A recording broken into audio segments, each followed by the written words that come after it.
प्रणाम भगवान। भगवान उपनिषदों के रत्न परम पूज्य ब्रह्मनिष्ठ महात्मा स्वामी हंसानंद जी महाराज का दिव्य ग्रंथ और भगवान कृष्ण यजुर्वेदी शाखा से कठोपनिषद से दूसरे अध्याय का दूसरी वल्ली का भगवान 9वां और 11वां मंत्र ले रहे हैं भगवान। तो भगवान इसका उच्चारण करते हैं। अग्निर्यथेको भुवनं प्रविष्टो रूपं रूपं प्रतिरूपो बभूव एकस्तथा सर्वभूतान्तरात्मा रूपं रूपं प्रतिरूपो वहिश्च। भगवान इसका भावार्थ दे रहे हैं स्वामी जी। जैसे एक ही प्रकाश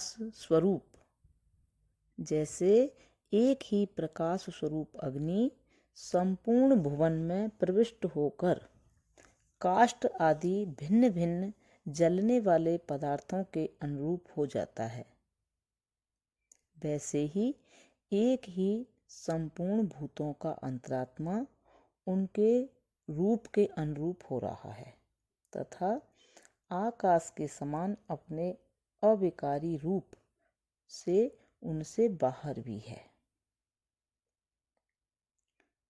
जैसे एक ही प्रकाश स्वरूप अग्नि संपूर्ण भुवन में प्रविष्ट होकर काष्ठ आदि भिन्न भिन्न जलने वाले पदार्थों के अनुरूप हो जाता है, वैसे ही एक ही संपूर्ण भूतों का अंतरात्मा उनके रूप के अनुरूप हो रहा है तथा आकाश के समान अपने अविकारी रूप से उनसे बाहर भी है। भगवान 11वां मंत्र।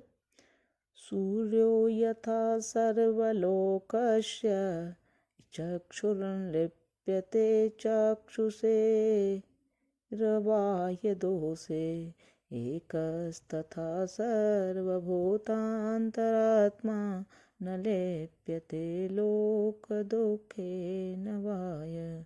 सूर्यो यथा सर्वलोकस्य चक्षुर्न लेप्यते चाक्षुषेर्वायदोषे एकस्तथा सर्वभूतान्तरात्मा